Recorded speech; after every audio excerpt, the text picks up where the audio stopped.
चलिए आज आपको ले चलते हैं एक छोटे से गांव की दुनिया में। वहां की एक बहुत पुरानी कहानी सुनते हैं, एक ऐसे रहस्यमयी इंसान की जिसके पास एक ऐसा राज था जो सोने चांदी से भी कई ज्यादा कीमती था। गांव में एक ब्राह्मण रहते थे। अब उनका असली नाम क्या था ये तो किसी को याद ही नहीं था। सब लोग उन्हें एक खास नाम से जानते थे, अढ़ैया ब्राह्मण। अब आप सोच रहे होंगे कि ये अढ़ैया क्या है। दरअसल ये पुराने जमाने का एक बहुत ही छोटा सिक्का था, इतना छोटा कि उसकी कोई कीमत ही नहीं थी। और ब्राह्मण का नाम यही इसलिए पड़ा क्योंकि उनका एक बड़ा अजीब नियम था। वो किसी भी काम के बदले, चाहे काम कितना भी बड़ा क्यों ना हो, सिर्फ वही एक छोटा सा सिक्का लेते थे। गांव वालों को उनकी ये आदत बड़ी अजीब लगती थी, पर साथ ही उनकी इस सादगी और ईमानदारी के सभी कायल थे। इसी वजह से हर कोई उनका बहुत सम्मान करता था। फिर कहानी में एक मोड़ आता है। एक दिन एक बहुत अमीर व्यापारी उस गांव में आया। जब उसने ब्राह्मण की ये बात सुनी तो उसे बिल्कुल यकीन नहीं हुआ। उसने ठान लिया कि वो इस राज का पता लगाकर ही रहेगा। व्यापारी ने ब्राह्मण से अपने लिए एक पूजा करवाई। पूजा खत्म होने के बाद उसने ब्राह्मण के सामने एक बड़ी सी थैली रख दी जो सोने के सिक्कों से खचाखच भरी हुई थी। और यहाँ वो हुआ जिसकी व्यापारी ने कल्पना भी नहीं की थी।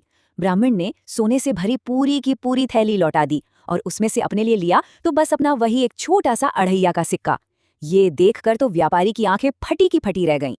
अब तो व्यापारी के मन में ये रहस्य जानने की जिद और बढ़ गई। उसने फैसला किया कि वो उस रात ब्राह्मण का पीछा करेगा। उसने देखा कि ब्राह्मण गांव के बाहर बने एक पुराने वीरान मंदिर की तरफ जा रहे हैं। उस मंदिर में अंधेरा होने के बाद कोई भी जाने की हिम्मत नहीं करता था। माहौल एकदम रहस्यमय हो गया था। अंधेरे में ब्राह्मण मंदिर के अंदर चले गए और व्यापारी बाहर परछाई में छिपकर सब कुछ देखने लगा। तभी अचानक मंदिर के अंदर से एक बहुत भारी और दैवीय आवाज गूंजी। ऐसा लगा मानो पत्थर भी बोल उठे हों। और फिर मंदिर के गर्भगृह से एक तेज रोशनी चमकने लगी। व्यापारी जहां छिपा था वहीं से हैरत में देख रहा था। उस रोशनी के बीच में से एक देवता प्रकट हुए जो शांत खड़े ब्राह्मण के सामने थे। देवता ने ब्राह्मण से वही सवाल पूछा जो व्यापारी के दिमाग में घूम रहा था। उन्होंने पूछा कि जब वो उन्हें दुनिया की सारी दौलत दे सकते हैं तो वो सिर्फ एक अढ़ैया क्यों लेते हैं। और तब ब्राह्मण ने जो जवाब दिया उसमें ही सारा रहस्य छिपा था।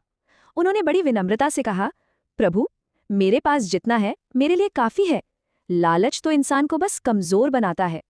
ये सुनकर देवता मुस्कुराए और उन्होंने ब्राह्मण को गहरे ज्ञान और मन की शांति का आशीर्वाद दिया। और उस पल छिपकर देख रहे व्यापारी को सब समझ आ गया। उसे एहसास हुआ कि ब्राह्मण की असली ताकत कोई जादू नहीं बल्कि उनके मन का संतोष है। अगली सुबह वो व्यापारी फिर से ब्राह्मण के पास गया, लेकिन इस बार वो उनकी परीक्षा लेने नहीं बल्कि उनसे कुछ मांगने गया था। उसने ब्राह्मण से कहा कि उसे भी संतोष का वही अनमोल तोहफा चाहिए। ब्राह्मण के आखिरी शब्दों ने कहानी का सबसे बड़ा सबक सिखाया। उन्होंने समझाया कि संतोष कोई चीज नहीं है जिसे कोई किसी को दे सके। ये तो एक एहसास है जो इंसान के अपने अंदर से पैदा होता है। तो ये पुरानी कहानी हमें गहरे सवाल के साथ छोड़ जाती है। सोचने वाली बात है कि असल में किसी का सबसे बड़ा खजाना क्या हो सकता है। शायद वही जो हमें अपने अंदर खोजना पड़ता है।